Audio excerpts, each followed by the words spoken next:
Hello everyone and welcome to the Commando cast. I'm Andrew and I've completely given up on trying to time this release, right? So as you guys know, I have a little tradition. We do an episode of the characters we think are going to be relevant in the next meta, and then on release day I go ahead and release a whole bunch of decks that I think are going to be valid at least for the early part of the meta, both on the fun and competitive side. With the delays that we've had in covert missions, obviously that's just become really hard to do. So I decided to just go ahead and pull the trigger and shoot this. And so that's what I'm talking about today are new decks for the new meta.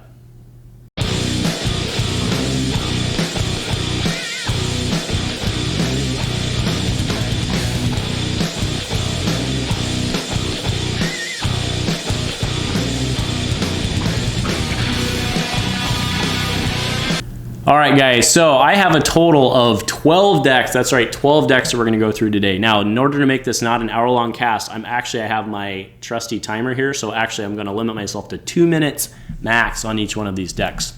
So I'm showing the decks, of course, I'm going to go through up here. But first, what I want to just real quick talk about are some cards that you're going to see be making recurring appearances in all of these decks, even though a lot of the decks are very different. A lot of these cards from the new set are making their appearance. So I just wanted to go real quick through each card and why I like it. It doesn't necessarily mean it's a neutral, whatever, right? It's a good card for its spot. So first is the E11D Blaster Rifle. Basically, this is going to be popping up in any deck, villain deck that you use with the non-uniques, the elite non-uniques. So that card's really good. Run to Safety. Run to Safety is another really good card. So heal 1 damage from a character, then you may heal 2 damage from another character that shares a subtype.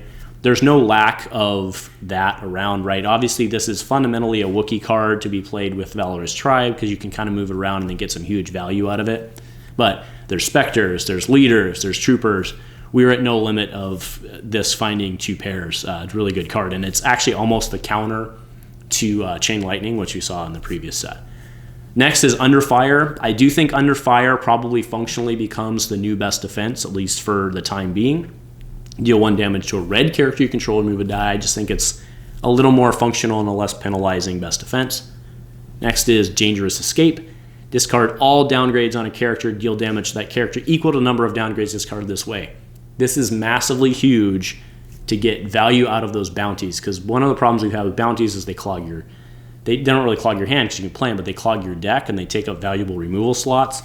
So if you can use maybe play this card as a tech slot and turn those 3 into kill damage, that might be pretty good. So this one's going to be popping up, of course, in the appropriate decks. Next is Survival Instinct. It's really just the new hasty exit. There's not a lot to say there. It works really well because you don't have to have it showing damage like hasty does. Instead, it's 2 or less. So I think probably it actually takes over the hasty spots, and in some cases, in some decks, you might even play both. Next is Raiding Party. I do have to admit, this one's actually not in any of the decks that I threw together just because of how it turned out. But I really like this card. 1 + 2, and then 2 indirect discard for 2. After you activate the support, it may remove 1 resource from a support upgrade in play, and then gain 1 resource. There's a lot of synergy, a lot of ways we could potentially abuse this. Again, I know it's not popping up today, but I just really like it. I threw it on this list. Next is Viper Probe Droid. It's kind of the suppressive fire for villain. It's better, I think. I think if you're playing red villain, it's just a good removal card to have. And then last is Forced Labor. This kind of fits in with what we saw before with the bounty side. Like I think this takes because a lot of people were playing Wanted or Deathmark. Wanted, I think, still pretty good. Deathmark is the worst of them, I think. I mean, they're all situational, of course, but I think having another zero-cost bounty is huge because then you don't have to play either one of those that you don't want to. So you're going to play Dead or Alive, you're going to be playing this, and you're going to be playing one of those, but you don't have to play them both. So, all right, let's get into the decks.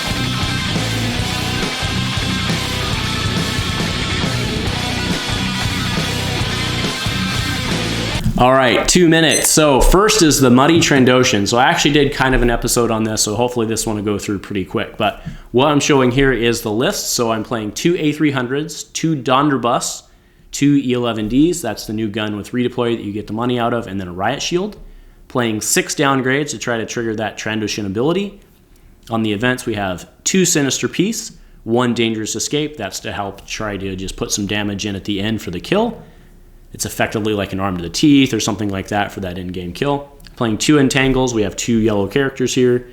2 focus fire, 2 measure for measure, 2 prey upon, that's for die removal if there's a bounty, rendezvous, that's to help remove that 3-1 because you can flip for it and hit for a surprise, 2 sudden impact, again because you can flip to that 3 for 1 and try to get more value out of it, and then 1 best defense. And in this case I am actually playing the best defense and not under fire. That's because your Mud Trooper, of course, is going to just be your meat shield, and you're trying to keep those Trandoshans alive. So battlefield, of course, is Knight, Sister Layer. No surprise they're trying to get the money back. Really, fundamentally, the way you're just going to use this deck is just as aggro, right? I mean, you're just going to be able to throw it out there, flip, make them control. Eventually, they're going to run out of control, and you're going to hit for 5 to 7, move into round 2, and then you're getting even better from there. So I think this one's pretty straightforward. I'm really excited to play this deck. That's why I have it as number 1.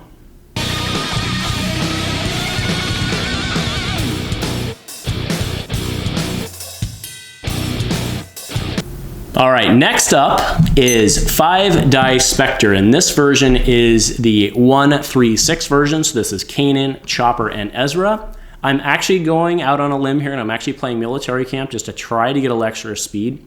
So I'm playing 1 Anakin Saber, 1 Dagger, 1 Ezra's, 2 Grappling Arms for Chopper, 2 of Kanan's Lightsaber just because I wanted on him so bad to work, so we're going to play 2 of those, 2 Nemans, we do have 2 blue targets here, 2 rocket boosters, and then 2 Yoda's lightsabers.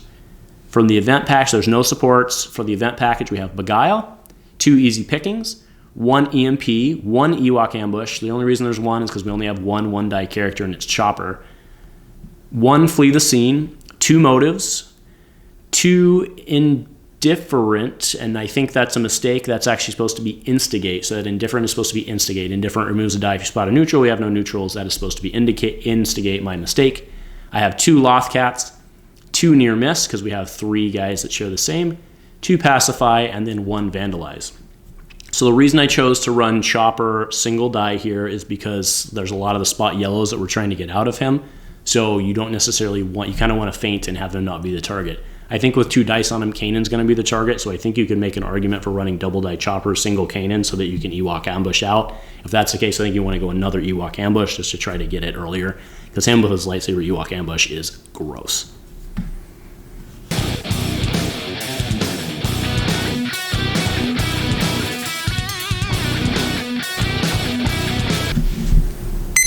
All right, so next we have probably the more competitive version of what I just talked about. So this is Spectre 1-3 Wookiee.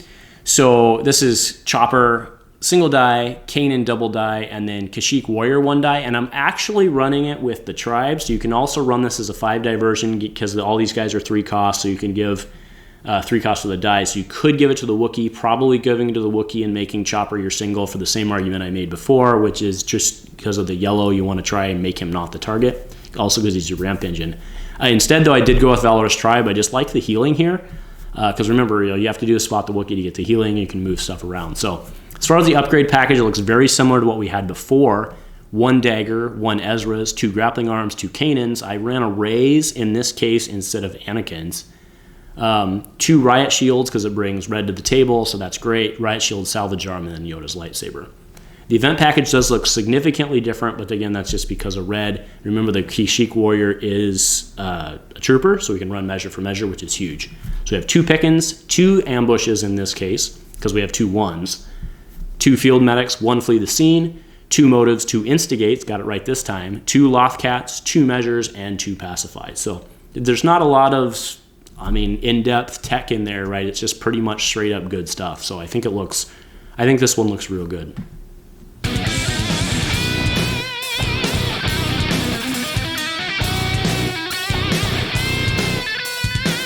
All right, next is a deck I'm actually very, very, very excited to get on the table. So this is Jyn and New Luke. So, there's not a lot to say in this pairing. It's just guns, guns, guns, guns, and then some more guns on top of it, right? So I'm running Outer Rim Outpost. I do expect this one to be relatively quick, so that's a good battlefield to help get you the money, which can also be a problem with Jyn as it is. So I have 2 A300s, 2 Hiddens. It's not a card we see a lot anymore, but with the double overwrite here, I think it works because we have a double overwrite. We have 2 overwrites in A300, then we have 2 overwrites for, and by overwrites, I mean with redeploy, right? So we have 2 overwrite for redeploy in A300. We have 2 overwrite for redeploy in Jyn's, and then we have Riot Shield. It only sucks up 2, but it does its job. Then I am playing 2 conscripts. That's because I think I think Luke's probably going to be the first target. Maybe, maybe not. I think Luke will be the first target. Very worst case, you're just rolling them independently. Then we have 2 of Luke's X-Wing, because why the heck wouldn't you? That thing's amazing. 2 scrap heaps, World Cruise Gen, and then 2 suppressive fire. For events, I have 2 Assail. We're counting on the piloting there. If not, that is a dead card. I have 2 EMPs, 2 Field Medics, 2 Focus Fire, because there's guns for days here. 2 Motives, 2 Pacifies, and then Under Fire in this case, right?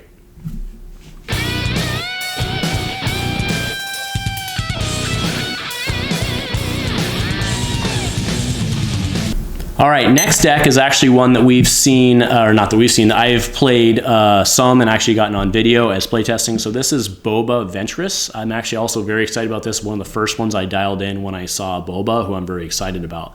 So we're on Night Sister Layer here, of course, because we're playing the downgrades to try to get not only the removal out of Asajj, but removal out of Boba. So before I go into the deck list, one comment I do want to make here is because a good portion of your removal from Asajj is discarding a card, you can turn any card into a removal card. So it actually gets us a ton of flexibility in kind of over cramming the good stuff, because if the good stuff or the too techie stuff gets stuck in our hand, we can also always just make it a removal, right? So I really like the flexibility that this deck gives, because we can kind of go stupid on some of our includes. So from an upgrade package, it's a little light, but that's because we have the downgrades kind of clogging us up. So I have 1 Dagger, I have 2 Donderbuss, I have 1 Grievance Striker, 2 Treasured, so those are going on Asajj, and 2 Vibro Cutlass. For downgrades, I do have 1 Chancellor's Edict. That's just to take off some shields. 2 Dead or Alives, 2 Death Marks, and then 2 Forced Labors. For supports, I am running 2 Slave 1. It's just really good with him. I mean, even without him, it's okay, but with him, it's great. For events, I only have 13. But remember, we can turn other cards into removal. So I have 2 Beguiles. I have 1 Dangerous Escape. That's for the kill shot. 2 DMs. 2 EMPs, 2 Forsakens, right? And so why 2 EMPs? What happens if you get Joy's dead card? It's not a dead card because you can still turn it into removal. That's what I'm saying. We just go a little into the good stuff. I do have 2 copies of Forsaken, because why wouldn't you? We have 2 copies of Hidden Motive and then 2 copies of Praetorian. Obviously on Night Sister Layer making the money. This deck doesn't seem to have huge problem with money, and again, what it has problems with is chucking cards, right? A lot of times I end up getting very close to decking myself at the end. So that is one thing we need to keep our mind on. We can't just constantly be playing bounties. We have to be very smart about it and how we use those bounties, because we don't want to trigger. So, all right, that is it. So moving on.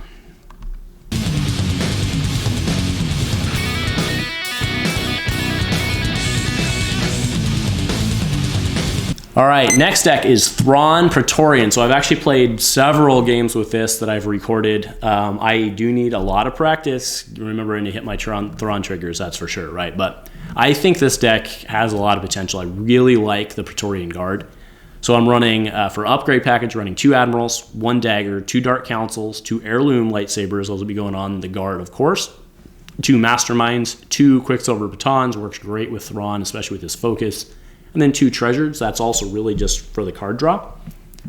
For supports, I have 2 Viper Droids. Love that card with the red. Then I have Sinister Peace, Counterintelligence, Doubt, Fear and Dead Men, Forsaken, Motive, Under Fire, and You Are in Command Now. The card that I probably need to add, actually no probably about it, is the new Thrawn card where it makes them draw 2, and then you can put 2 back on top of their deck. I think that's probably, in this case, maybe even better than Counter Intel. The problem I have in this is with the Admiral and You're in Command Now package, it uses up 4 slots. And I think you want to play it here. So that's the route I've chosen to go. So it gives you a little less, you're not running counter probe and I forget the name of that card. I'll put it up, of course.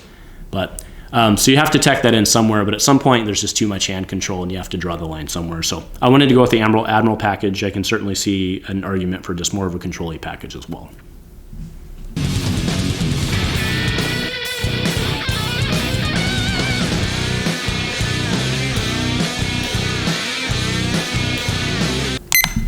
All right, next deck is Plucky Monster, and I'm also giving the shout out. This is AKA the J Danger Special. J Danger is the one who actually turned me on to this pairing way back in the Wayback Machine.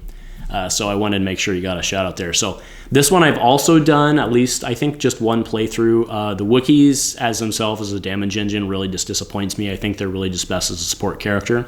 But the main takeaway here is that Plo, of course, because he picks up the abilities from the non-uniques. If he's at 6 damage, actually increases his die by 2, so he becomes a pretty big threat.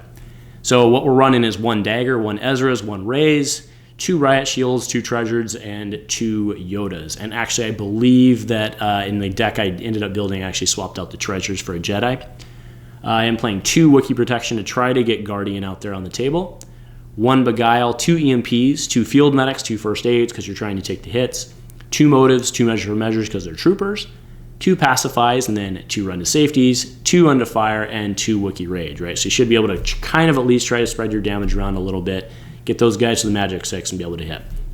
It didn't work out very well for me on the game that I tried, but I think that there's a lot of optimization that can happen here. But I do think that this is a fun deck for at least some people to try in the new meta.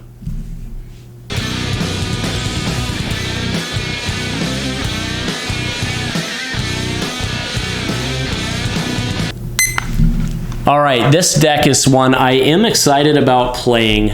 This is, so again, with the way the DB is working right now, Tarful for some reason can't get in there elite, but you get the point. So this is Ayla Tarful built to last, so it's a little low on health, but the reason I ended up on this is one of the decks Amy and I were playing a couple weeks ago was Ayla Zeb built to last, and it was okay. The red or the yellow removal's good, but it just wasn't quite there. But Tarful, I really like Tarful a lot, and I want to try to figure out how to use him here, and he works perfect with Ayla and built to last. So what I have Dagger, Ezra's, 2 Jedis, 1 Kanan's, 1 Luke's Rod. I could see the argument for running 2 Luke's Rod and cutting somewhere else just because it's so good. 1 Mace's Saber, 1 Neiman Mastery. I could also see the argument for running 2 there. 2 Quicksilvers. That would probably be the spot that you cut. Quicksilver works well on Tarful because he gets the raw and then you can overwrite it. But I can see the argument for moving that. 1 Raised, and then 2 Yodas. I love Yodas. 2 Kives to hone skills. Obviously, we're going to be ramping like a champ, so we need that. Vents, I have 15 of them. I have a Beguile. I have 2 Crash Landings. I do like Crash Landing in here because I think you're going to be money short, so I think you want to try to draw away there. 2 Discipline Mine for removal. I have 2 EMPs, 2 Field Medics, 2 Motives, 2 Pacifies, and 2 Under Fires. This is on the Outer Rim Outpost. In retrospect, that actually may be a mistake. Probably what we want to play on is Comm Tower, I'm thinking, with the plot. So we'll probably try it both ways. But actually, yeah, I'm thinking right now, actually, just while I'm doing this, that Comm Tower is probably the better decision there. So I don't know. I'm excited to give this deck a shot and get a little blue-red built to last on the table.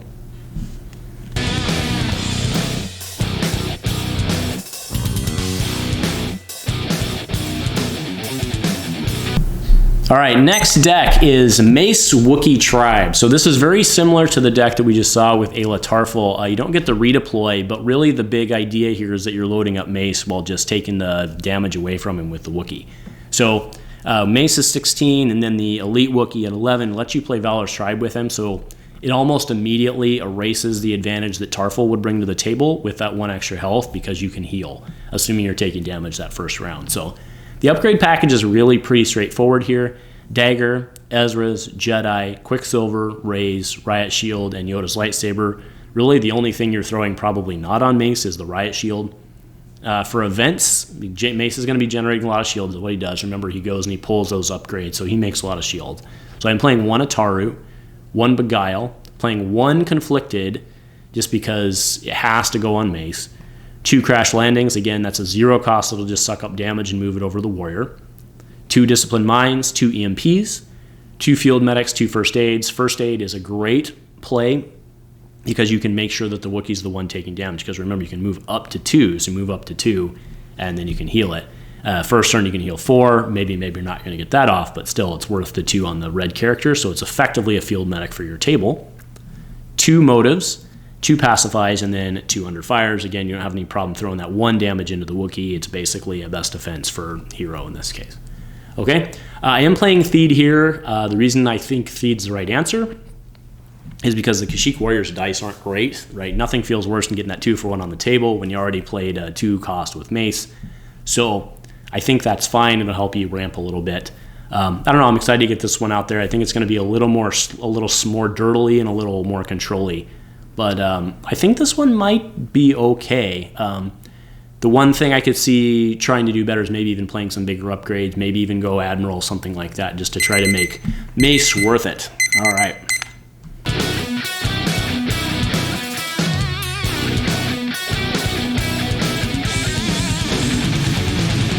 All right, so what the heck is this mono red support jank? Well, I think it's actually okay in this case. Krennic, there's no Krennic is amazing. Krennic is really, really, really good just on all accounts. Flip to the money, those discards are threatening. Watt does Watt things. Throw the Death Trooper out there for a little bit of Guardian and sucking up the damage. Plus, the Death Trooper can also flip to money if he needs to. So this is just a straight up red support deck.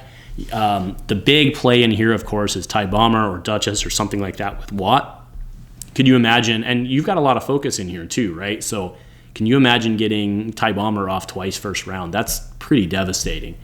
So I have no upgrades here. I could see the argument for throwing in a Riot Shield. I just couldn't find the place for it. Riot Shield may be good as well, but it's costing you your money. So I have 2 Sinister Peace, 2 Doubt, 2 Flank, 2 Logistics, 2 Measured for Measure, 2 Best Defenses, and Under Fire. So I'm running 2 Best Defense and Under Fire again. Death Trooper just needs to sack up and take the damage here. For supports, I'm playing 2 Conscripts. We have 2 Leaders. Playing 2 Cultural Records. I really like that from just a removal standpoint. 2 Megas. Again, 2 Leaders. I have 1 Duchess. I have 2 TIE Bombers. I have 4 TIE Fighters. I have 1 Umbaran Hover Tank. And I have 2 Viper Probe Droids for the removal. So again, it's just a red package. All of the cards, all of the support cards in there can roll out with Watt twice each time they're played. I don't know. I mean, I think Watt's probably still the target, which means that you get great use out of Director Krennic. If they do go for Krennic, then you get extra roll-ins. So I think this deck's pretty good. Now, if you want to go multicolor with it, probably you go Sentinel Messenger because the guy's amazing and he brings blue and you get your blue package there. But I think the Guardian on the Trooper serves a purpose still. Plus, with everything being red, everything works with Watt. So, I don't know. Let's check it out and see how this one goes. I am excited to get this Imperial Swarm on the table. So, that is our time, but we're done anyway.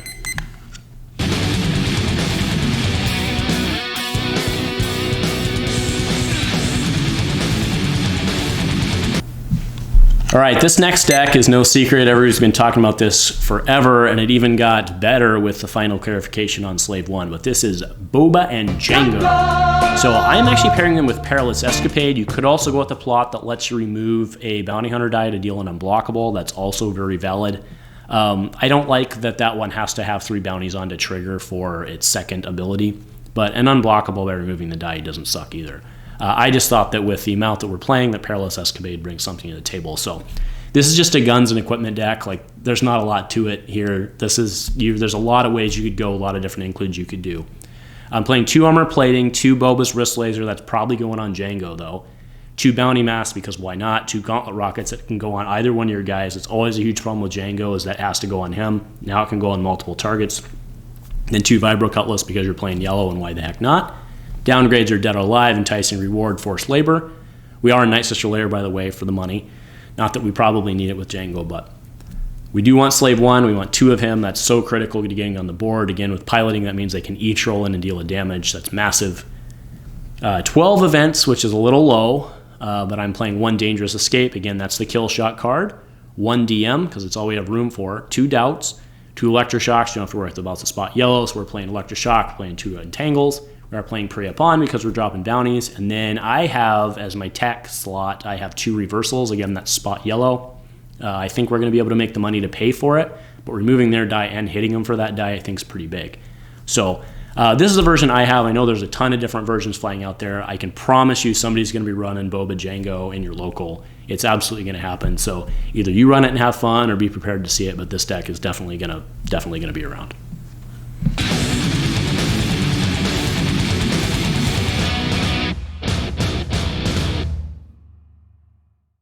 All right, so I think this is the last deck. I've been kind of rifling through these and forgetting, but this is DJ Pyre. I think this is going to be a fun little deck as well. At least you can count on somebody coming up with it. So this is, of course, using Mean Streets because DJ is a scoundrel, and the idea is that you're just dealing indirect pings and throwing damage across the board at the same time while just trying to stay alive and remove. So it's kind of like a control-y. It's not really aggro, but it's definitely control-y, but I think this is more aggro than we're giving it credit for. So what I have for upgrades, I have 2 A3 Hundos just for the redeploys. I do have 2 of Commander Pire's Blaster because it serves a purpose that we need with Pyre, and it's a really good gun. And I have 2 Riot Shields. For removal, it is removal. For support, we have the Viper Probe Droid, no secret there. For events, it's just removal, removal, removal, and more removal, right? Sinister Peace times 2, active cruelty, okay, that's not removal, but when they're spreading their damage around, active cruelty is an auto include here. 2 crash landings, again, crash landing always sometimes feels bad as a card, except it is a removal and then you get to spread it around, throw it on the non-DJ target. 2 desperate measure, 2 entangle, 2 hasty exit, again, that's to work with Pyre, give control of the battlefield. 2 measure for measure, 2 seizing territory, that gets you the battlefield that you can then give a control away to remove a die and then claim it back. There's a lot of combo-y stuff in here. 2 survival instinct, that's just a new hasty exit. 2 taking charge, again, that gets you the battlefield so you can give it back or do whatever you need to with it. And then 2 under fire. So again, there's not a lot of nuance in this deck, really. It's just like a couple good guns, try to get some good stuff on the table and throw a threat, and then just throw a crink in your opponent's plan the whole time while you're trying to do it. So, all right, that leaves me with 21 seconds left on this one. Yeah, that is it. So that is my deck dump for this. Again, we had, I'll scroll, well, not scroll back up, I'll show it back up, but the 12 decks that we went through. So Django Boba, Thrawn Praetorian, Muddy Trandoshans, DJ Pyre, Spectre 1-3 Wookie, Ayla Tarful Built to Last, Boba Ventress, Jin Luke, Imperial Swarm, Plucky Monster, or the J Danger Special. We have 5 Die Specter 1-3-6 in this case, and then Mace Wookie Tribe. So those are the decks I went through. They're of course, I don't have anything Bane on here. I'm just not interested in him, quite frankly, right out of the gate. But there will certainly be other decks out here. But I think these are decks that will be making their way around, whether it be on TTS or in your local, or you may see people playing them online. We will see. So I don't know. That's pretty much it. Thank you for joining me today for the full deck dump. Let's hope that by the time this video comes out, Covert Missions is actually already out, or I'm releasing this on release day. Keep your fingers crossed. But thanks for joining me, and go Commando. In partnership with Wii Tabletop, the event directory for tabletop gamers.